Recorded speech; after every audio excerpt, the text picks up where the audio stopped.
ನೋಡಿ ಸ್ನೇಹಿತರೆ, ವಸಂತ ಪಂಚಮಿಯ ದಿನ ಈ 5 ವಸ್ತುಗಳನ್ನು ದಾನ ಮಾಡಿದರೆ ನಿಮ್ಮ ಆರ್ಥಿಕ ಶಕ್ತಿ ಹೆಚ್ಚಾಗುವುದು.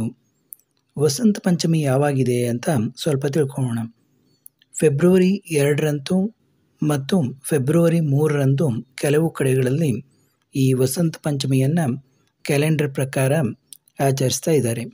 ಹಿಂದೂ ಒಂದು ಸಂಪ್ರದಾಯದಲ್ಲಿ ಈ ವಸಂತ ಪಂಚಮಿಗೆ ವಿಶೇಷವಾದ ಮಹತ್ವ ಇದೆ. ಈ ದಿನ ಸರಸ್ವತಿ ಪೂಜೆಯನ್ನು ಮಾಡಲಾಗ್ತದೆ. ಈ ವಸಂತ ಪಂಚಮಿಯನ್ನು ಬಸಂತ ಪಂಚಮಿ ಅಂತ ಕೂಡ ಕರೀತಾರೆ.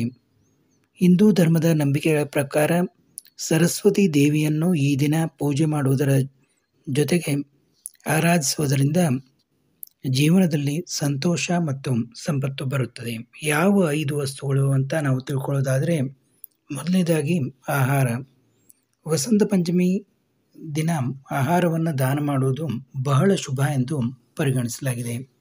ಈ ದಿನ ನೀವು ಬಡವರಿಗೆ, ನಿರ್ಗತಿಕರಿಗೆ ಅಂದರೆ ಅನಾಥರಿಗೆ, ದೀನದಲಿತರಿಗೆ ಆಹಾರವನ್ನು ದಾನ ಮಾಡುವುದರಿಂದ ನಿಮ್ಮ ಮನೆಯಲ್ಲಿ ಸದಾ ಸಂಪತ್ತು ತುಂಬಿ ತುಳುಕುತ್ತದೆ. ನೋಡಿ, ಎರಡನೇದಾಗಿ ಹಳದಿ ಬಣ್ಣದ ವಸ್ತುಗಳು. ವಸಂತ ಪಂಚಮಿಯಿಂದ ಹಳದಿ ಬಣ್ಣದ ವಸ್ತುಗಳ ದಾನವನ್ನು ಮಾಡುವುದರಿಂದ ವಿಶೇಷ ಲಾಭವಾಗುತ್ತದೆ ಎಂದು ನಂಬಲಾಗಿದೆ. ಸರಸ್ವತಿ ದೇವಿಗೆ ಹಳದಿ ಬಣ್ಣ ಎಂದರೆ ತುಂಬ ಇಷ್ಟ.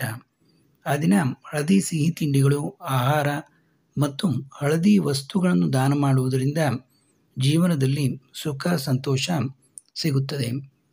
ಇನ್ನು ಶೈಕ್ಷಣಿಕ ವಸ್ತುಗಳು. ವಸಂತ ಪಂಚಮಿಯಂದು ವಿಶೇಷವಾಗಿ ವಿದ್ಯಾರ್ಥಿಗಳಿಗೆ ಅನುಕೂಲವಾಗುವಂಥ ಪುಸ್ತಕಗಳು, ಲೇಖನಿಗಳು ಇತ್ಯಾದಿ ವಸ್ತುಗಳನ್ನು ದಾನ ಮಾಡಿದರೆ ನಿಮ್ಮ ಉದ್ಯೋಗದಲ್ಲಿ, ನಿಮ್ಮದು ಯಾವುದೇ ಉದ್ಯೋಗ ಇರಬಹುದು, ನಿಮ್ಮ ಉದ್ಯೋಗದಲ್ಲಿ, ವ್ಯಾಪಾರದಲ್ಲಿ ಪ್ರಗತಿ ಸಿಗುತ್ತದೆ ಎಂದು ನಂಬಲಾಗಿದೆ. ಈ ದಿನ ವಿದ್ಯಾರ್ಥಿಗಳಿಗೆ ತುಂಬ ವಿಶೇಷ ದಿನ ಆಗಿರ್ತದೆ.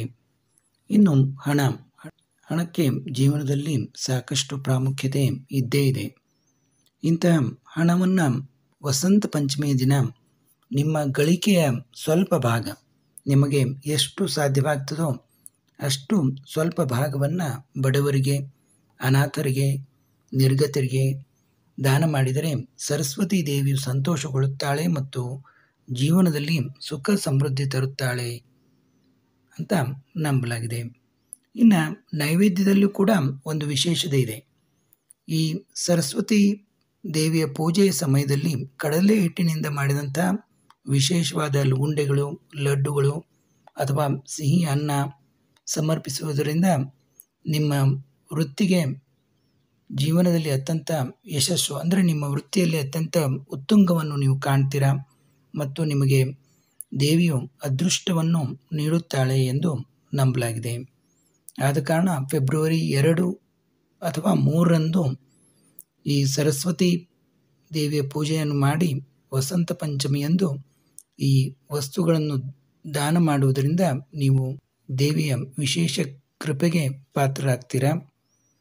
ಮತ್ತೆ ಮುಂದಿನ ವಿಡಿಯೋದಲ್ಲಿ ಭೇಟಿಯಾಗೋಣ.